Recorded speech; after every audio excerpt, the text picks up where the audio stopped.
Yes guys, welcome back to another video. Welcome to the George Benson Football Channel for your second Chelsea news video of the day. This one is going to be a little bit more relaxed, or maybe not relaxed as the case may be, but I'm going to just give my thoughts here on some of the recent updates. Andrey Santos is a player that we've spoken about a lot, and I want to kind of delve into this one a little bit more. You can see here, this is a tweet here from CFC Pies. Chelsea would ideally like to keep Andrey Santos as a squad player, but he could push for an exit. I want to dig into this a little bit because Andrey Santos is a midfielder who Chelsea bought a couple of years ago now. He had that loan move to Strasbourg last season. He impressed there. He was very good. He scored goals, got assists, and was the captain at some points for Strasbourg during their season. Clearly a top player. He's been recognised in Brazil, called up to the senior squad, and Chelsea, over recent years, we have invested heavily in the central midfield position. You got Moises Caicedo,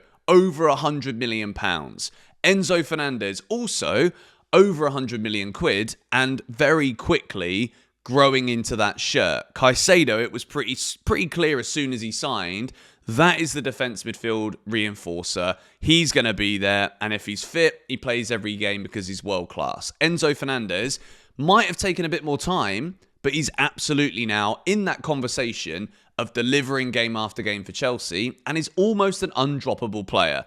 You've also got to factor into this. Enzo Maresca massively favours a 4-2-3-1 formation, which leaves you with two in that midfield. We've already mentioned those names, and we haven't even gone through the rest of them yet. Romeo Lavia, really talented footballer. If he could stay fit, I think he's knocking on the door to have a question that he should be starting as well.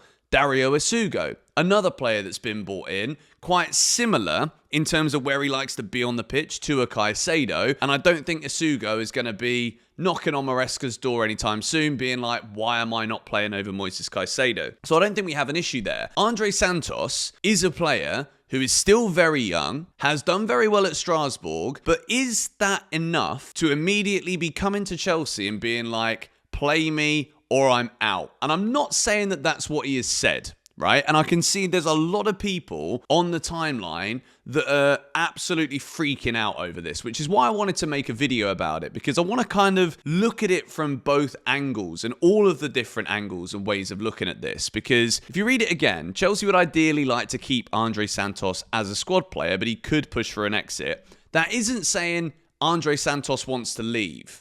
This is purely looking at the reality for what it is, right? If I was Andrey Santos, a footballer who wants to be playing, believes he deserves to be playing too, I don't see how he's going to get in. And yes, it's a long season. Yes, we've got 8 Champions League group games before flipping Christmas to get through, as well as the Premier League, Carabao Cup, FA Cup when that comes around too. So of course there's going to be moments, but the thing with Andrey Santos is he is attracting interest from lots of top clubs. There was rumours earlier in the window about Bayern Munich, rumours about Arsenal, where he would probably, maybe not at Arsenal, but he would be getting game time, probably far significantly more than he might be here at Chelsea. So this is where the issue with stockpiling tons of young, talented players come in. Because unfortunately, when you don't have any older experienced players in the squad to look up to, there aren't really those personalities in the dressing room to be like, listen here, mate, you haven't done anything at this club yet. You got to earn the right to be able to complain and be like, I want to be starting every game. That's the problem. As well as that, when you do stockpile so many of these talented players, we're going to have to get our head around at some point or another, some of them are going to leave. Because you can't expect any midfielder that signs for Chelsea who doesn't see a pathway beyond Moises Caicedo and Enzo Fernandez, they're not going to wait around forever. I think in this case with Andrey Santos, Chelsea would like to keep him this year to be seen as a squad player, which realistically, as good as he is, how can we see it any differently to that? Is he going to be better than Enzo Fernandez? He might be, but when he gets the chance, he's got to prove that he is. And right now, do you know what? People are criticising me for saying, oh, you're just backing this PR, but it makes total sense to me. Why on earth would Enzo Maresca value Andrey Santos over Enzo Fernandez right now, when Enzo Fernandez is one of the most informed players at Chelsea and we spent 100 million on him, and he's finally showing what that is worth. And now it's like, oh, but Santos had a good season at Strasbourg, so he comes straight in. No, he doesn't. Absolutely no, he doesn't. So I think there is a big element here. If Santos is demanding he play, fair play to him, but that don't work at Chelsea. So if that's the case, then maybe he does end up leaving. I don't want to see this, but this is also, as I said already, this is a product of what the club is doing. Stockpiling tons and tons of young talent. Can only start 11 players every game though. When it comes to the central midfield, did we need to buy a Sugo? Does Kiernan Dewsbury-Hall still need to be there? So many questions for so many of these players. Lavia as well. As of right now, Lavia is ahead of Santos for me. Santos, I think, is probably a better all-round midfielder than Isugo, but I like Isugo's profile. So when it comes to Santos being guaranteed minutes, there's no such thing right now as a guarantee here at Chelsea, particularly when it comes to that midfield position.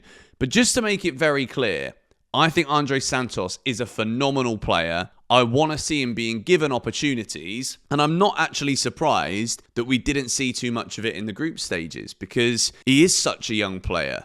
When you look at those two midfielders, Caicedo and Enzo, it is such defined roles that Caicedo has just nailed to the mast to a T perfectly, that defensive midfield role. And Enzo Fernandez, in recent months, has become a fantastic footballer for Chelsea. Say what you want about him in the past, but Enzo Fernandez is delivering for us right now. So I don't see how Andrey Santos is going to break through. So if he's ambitious, wants to be playing every week, then he's going to have to force himself out. But if Chelsea do manage to keep hold of him, then it would be huge from Maresca and the club to be able to manage this situation. I'm seeing people just completely capitulate. Who comes out of this team to guarantee Andrey Santos minutes? Because I don't really see people offering that as a solution. People don't give me an answer to that. They're just saying, oh, well, I can't believe he's not playing. How are we going to lose him? But where does he play? If he really wants to be playing every single week, where is that going to be right now? I'm a firm believer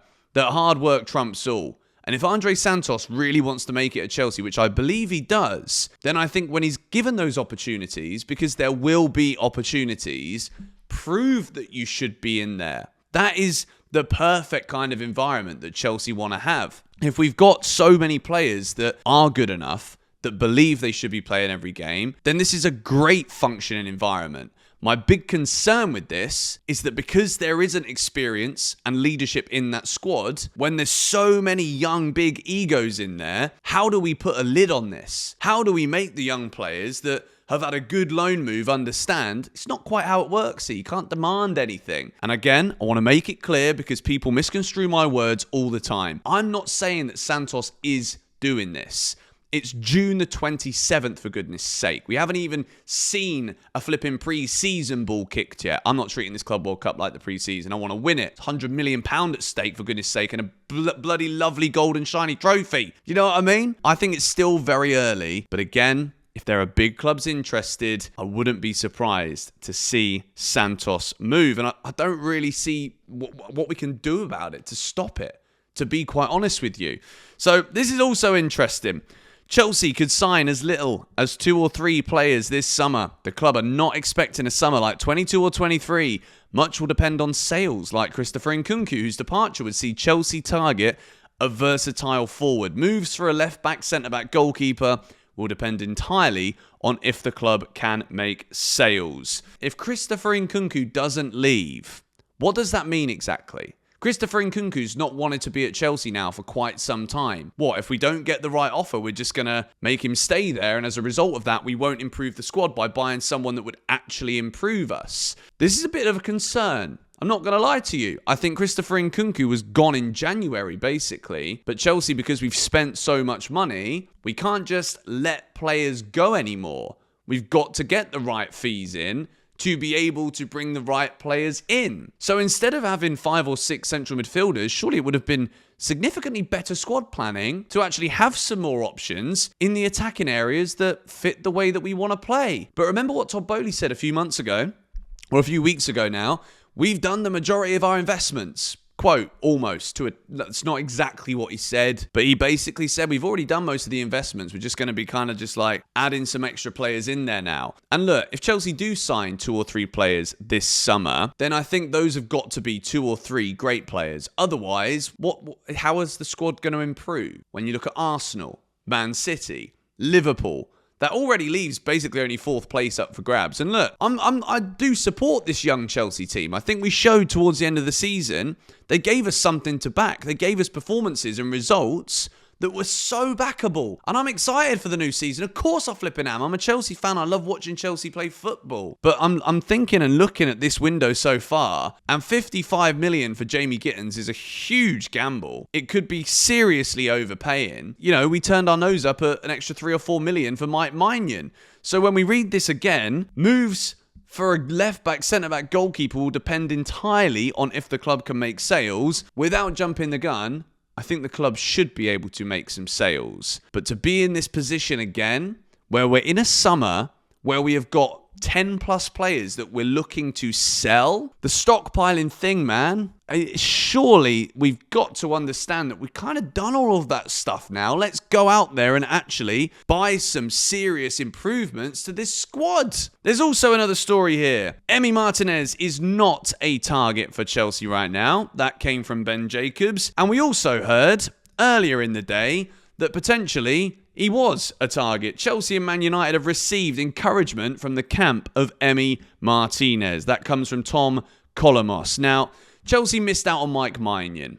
I still think it would be criminal from the sporting directors to go into yet another Premier League season with Robert Sanchez as the number 1 goalkeeper. The latest on Mike Penders as well is that Penders is already impressed in Chelsea training. There is a good chance that Penders will only be the 3rd goalkeeper. In principle, Chelsea does not want to loan him, but it may make an exception for Strasbourg. Well, considering Petrovic was at Strasbourg, and we want to sell him now, there's rumours Galatasaray, there have been links to West Ham, and remember, a couple of weeks ago, Sanchez was wanted at West Ham, and we wanted Mike Maignan, but we only wanted him for the Club World Cup, guys. Honestly, it's this whole summer, and because I make these videos every day, I literally spend my whole flipping life on my phone, looking at what is going around, what's doing the rounds, but then I've also got my opinions. I've got my thoughts.